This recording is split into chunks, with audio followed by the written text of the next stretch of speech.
El Salvador, una nación pequeña luchando contra la violencia de las pandillas y la pobreza, ha sido un lugar de desafíos constantes para sus ciudadanos. Durante décadas, la gente ha vivido con miedo, inseguridad y una economía en ruinas.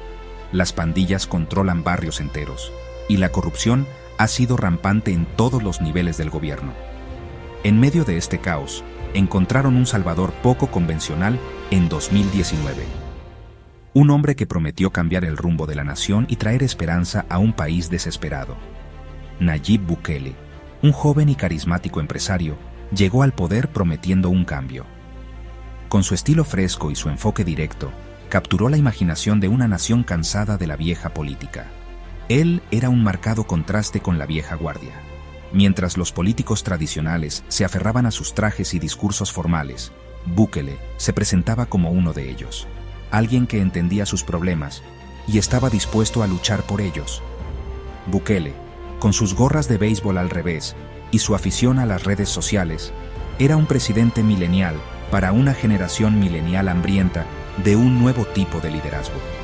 Su habilidad para comunicarse directamente con los jóvenes a través de plataformas como Twitter e Instagram le dio una ventaja que pocos políticos tenían. Su mensaje era simple: El Salvador estaba roto, y él era quien lo iba a arreglar. Prometió acabar con la corrupción, reducir la violencia y mejorar la economía. Para muchos, estas promesas eran un rayo de esperanza en un cielo nublado. El ascenso de Bukele fue meteórico. En poco tiempo, pasó de ser un alcalde popular a convertirse en el presidente de la nación. Su campaña fue una mezcla de carisma, promesas audaces y una conexión genuina con la gente. Entendía el poder de la imagen y la comunicación directa. Cada aparición pública, cada tuit, cada discurso estaba cuidadosamente diseñado para resonar con sus seguidores y mantener su imagen de líder fuerte y decidido. Como Donald Trump, se saltó a los medios tradicionales, usando Twitter para conectar directamente con los ciudadanos, atacar a sus oponentes y moldear su narrativa. Esta estrategia le permitió controlar el mensaje y evitar las críticas de los medios convencionales. Se presentaba como un forastero, un disruptor político que luchaba contra un sistema corrupto. Esta imagen de outsider resonó profundamente con una población cansada de la corrupción y la ineficacia del gobierno. A la gente le encantó. Vieron en Bukele un reflejo de sus propias frustraciones, su anhelo de seguridad y una ruptura con el pasado. Su estilo directo y su promesa de cambio le ganaron el apoyo de una amplia base de votantes. Vieron en Bukele un reflejo de sus propias frustraciones, su anhelo de seguridad y una ruptura con el pasado. No era solo un político, era una marca, un símbolo de esperanza en un país desesperado por ella. No era solo un político, era una marca, un símbolo de esperanza en un país desesperado por ella. Sus seguidores lo veían como el líder que finalmente podría traer el cambio que tanto anhelaban. Pero debajo de la imagen cuidadosamente elaborada, había señales de advertencia. A medida que su poder crecía, también lo hacía su tendencia a concentrar el poder y a silenciar a sus críticos. La retórica de Bukele, aunque resonaba con muchos, a menudo era divisiva. Sus discursos estaban llenos de ataques a sus oponentes, a quienes etiquetaba como criminales y enemigos del pueblo. Etiquetaba a los opositores como criminales y enemigos del pueblo. Esta táctica, aunque efectiva para consolidar su base de apoyo, también polarizó a la sociedad y aumentó las tensiones. Los críticos, incluidos los grupos de derechos humanos, expresaron su preocupación por sus tendencias autoritarias. Advirtieron que su estilo de liderazgo podría llevar a una erosión de las normas democráticas y a un aumento de la represión. Vieron paralelismos con otros líderes populistas que habían explotado el miedo y la ira para erosionar las normas democráticas. Líderes que, una vez en el poder, habían utilizado tácticas similares para consolidar su control y silenciar a la oposición. Sus advertencias, sin embargo, fueron ahogadas por el rugido de los partidarios de Bukele, ansiosos por creer en su Salvador. Para muchos, Bukele representaba la última esperanza de un futuro mejor, y estaban dispuestos a seguirlo, sin importar las señales de advertencia. En 2022, la tasa de homicidios de El Salvador alcanzó un pico horripilante. La violencia se había convertido en una parte cotidiana de la vida, afectando a comunidades enteras y dejando a las familias en un estado constante de miedo y desesperación. La violencia de las pandillas plagaba la nación, dejando un rastro de miedo y derramamiento de sangre.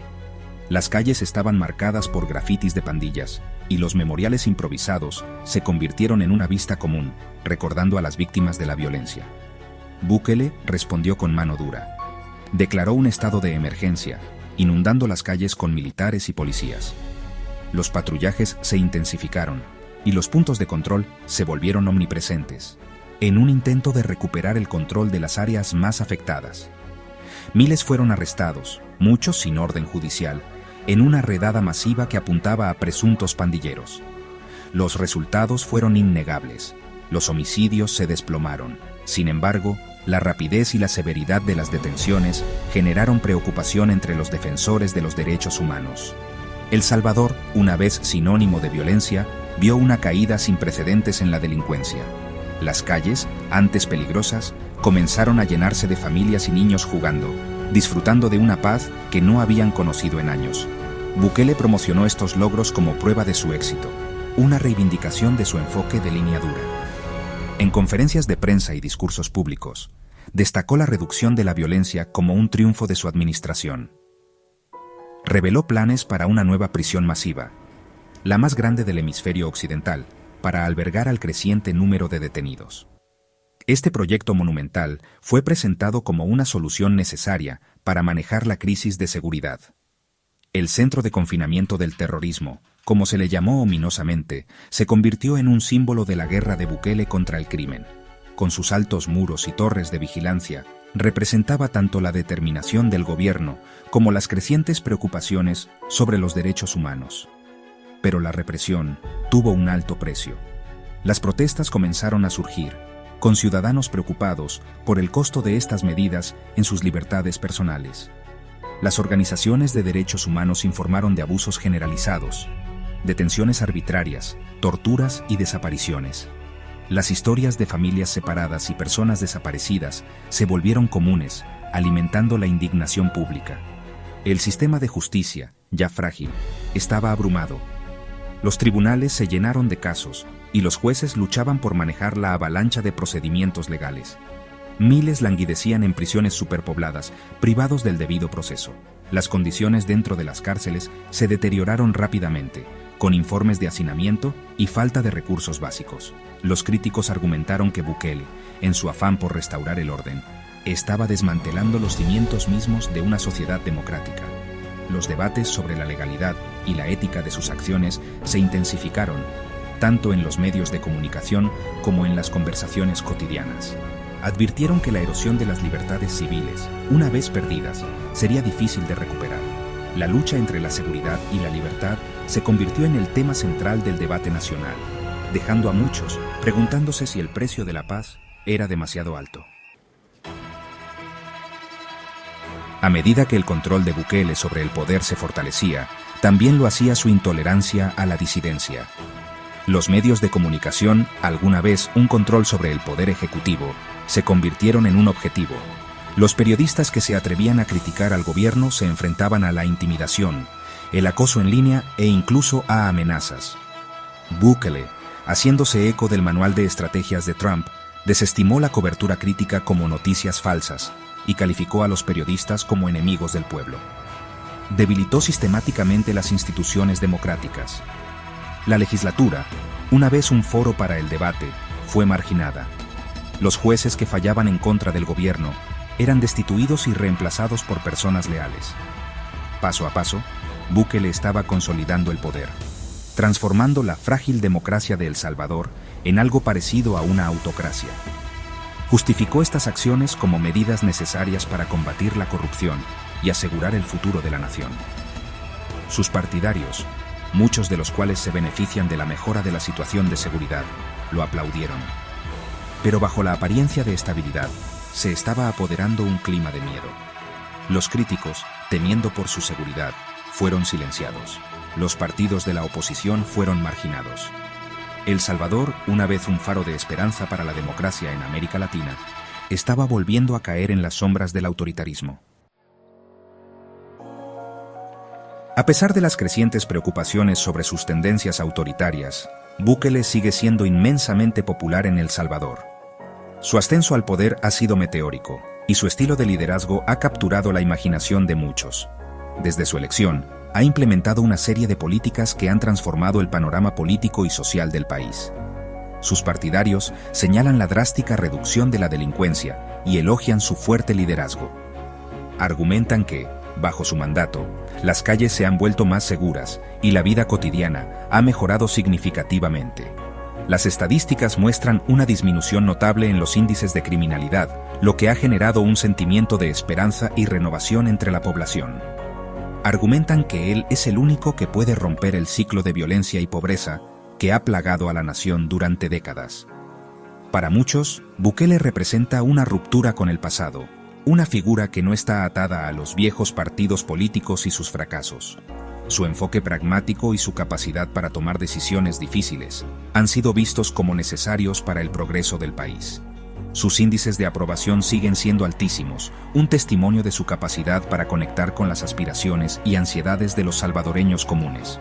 A través de sus discursos y su presencia en las redes sociales, ha logrado crear una conexión directa con la gente, presentándose como un líder accesible y cercano.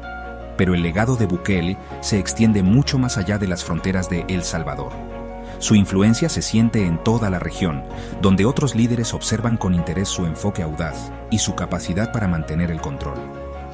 En muchos sentidos, Bukele ha redefinido lo que significa ser un líder en América Latina. Su estilo de autoritarismo populista, con su énfasis en el gobierno de un solo hombre y su desdén por las normas democráticas, ha encontrado admiradores en toda América Latina. En países donde la democracia está en crisis, su modelo de liderazgo se ve como una posible solución a los problemas endémicos de corrupción y violencia. Los líderes que se enfrentan a retos similares con la delincuencia y la agitación social ven en Bukele un modelo a seguir. Su capacidad para implementar cambios rápidos y decisivos, a menudo sin la interferencia de los procesos democráticos tradicionales, es vista como una ventaja en tiempos de crisis. Se sienten atraídos por su decisión, su voluntad de utilizar cualquier medio necesario para alcanzar sus objetivos. Para estos líderes, Bukele representa una nueva forma de gobernar, una que prioriza la estabilidad y el orden sobre las libertades individuales y los procedimientos democráticos. La comunidad internacional ha observado el ascenso de Bukele con creciente alarma.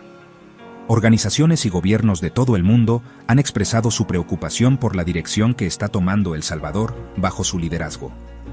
La concentración de poder en una sola persona y la erosión de las instituciones democráticas son vistas como señales preocupantes. Los grupos de derechos humanos han condenado los abusos de su gobierno. Denuncian la represión de la oposición, la censura de los medios de comunicación y las violaciones de los derechos civiles. Estas acciones han llevado a un aumento en las tensiones, tanto dentro como fuera del país. Estados Unidos, que alguna vez fue un aliado incondicional, ha expresado su preocupación por la erosión de la democracia en El Salvador.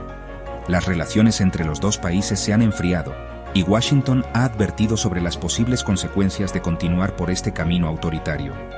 Pero estas críticas han hecho poco para disuadir a Bukele. En lugar de retroceder, ha redoblado sus esfuerzos para consolidar su poder, utilizando las redes sociales para defender sus acciones y desacreditar a sus críticos. Su narrativa de ser un defensor de la soberanía nacional contra la injerencia extranjera ha resonado con muchos salvadoreños. Sigue siendo desafiante, presentándose como víctima de la injerencia extranjera y defensor de la soberanía nacional. Esta postura ha fortalecido su base de apoyo, que ve en él a un líder dispuesto a enfrentarse a las potencias extranjeras y proteger los intereses del país. El futuro de El Salvador, y quizás de la región, pende de un hilo. La dirección que tome el país en los próximos años será crucial no solo para sus ciudadanos, sino también para el equilibrio político de toda América Latina. La sombra de Bukele, con sus promesas y peligros, seguirá siendo una presencia dominante en el horizonte.